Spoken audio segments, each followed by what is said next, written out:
So for this breakdown, we're going to look at the Pistons on-ball screens. And again, where I think they could get a little bit better. And again, I understand that personnel and body types could help, but I still think some improvements could be made. So again, we're going to talk about the leaning. So right here, Cade Cunningham's using this ball screen, and Saddiq Bey, instead of just taking one step up, like where he's almost straddling the three-point line, as he can tell the defender's going to come over the top, watch how he just kind of leans and tries to throw his shoulder into him and then ends up not making any contact. Now again, I know the Lakers are just switching the screen, but I'll show you some examples later where when this happens, it does become an issue if a teammate isn't going to switch. And again, I just feel like it causes the defense to work that much harder when you lay a good ball screen on them. Here, I talk about in the off ball, okay, kind of where your shoulders need to be at and on the line. Right now, Jeremy Grant needs to be almost square to the defender. His shoulders should be completely square to the defender to make this hard to get through. Corey Joseph wants to come over here. You have to get your shoulders square to that area, but you can see just by his hips and his shoulders,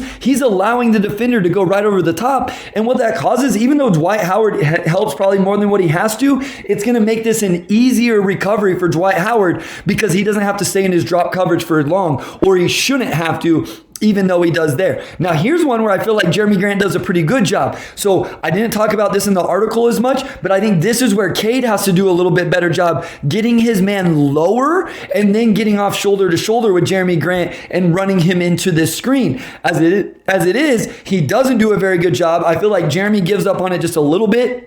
Maybe he doesn't trust it and he thinks he's going to get a foul call for an illegal screen, but that was an example where the ball handler could help out as well. And then Luka Garza, who is one of the better ones on the team. Again, you see here, Cade's got to get a little bit lower, so there's not all this room, but I feel like Garza just gives up on this.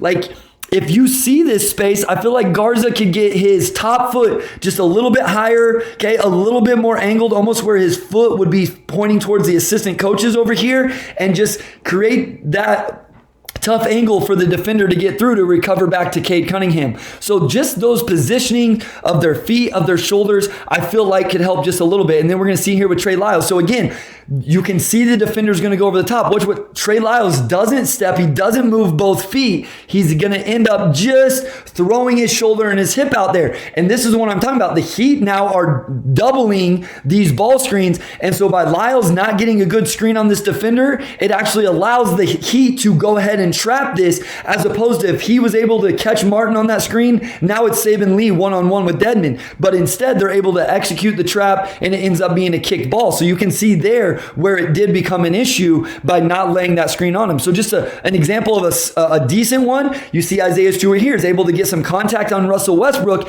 and because he creates that, look at the space now Cade is able to have here, and because of that, he's able to put Russell Westbrook in jail because he's created an advantage. Stewart actually does a good job now of screening his own man as Cade attacks the lane and they get a bucket. So I want to make sure people understand. I know that there's not all negative. I know they do it well at times. I'm just saying that they could do more. As you can see, they're second to last in the league from the article. Some examples from the Heat. So here you see Dedmon, and this is what I'm talking about. So this would be like the Isaiah Stewart example. Just by at least catching a little bit, and he doesn't do a great job moving his feet here, but look how much of an advantage he's created here and how far the initial ball handler is off Tyler Hero because he creates contact. Now, if you want to call an illegal screen or whatever, I understand. I get it. I'm just saying that whether they do it legally or illegally, whether they have to be sneaky about it, like I just feel like it has to get better. You're going to see another example here in the DHO. Pistons run a lot of DHOs, but here Dedmon DHO, he able to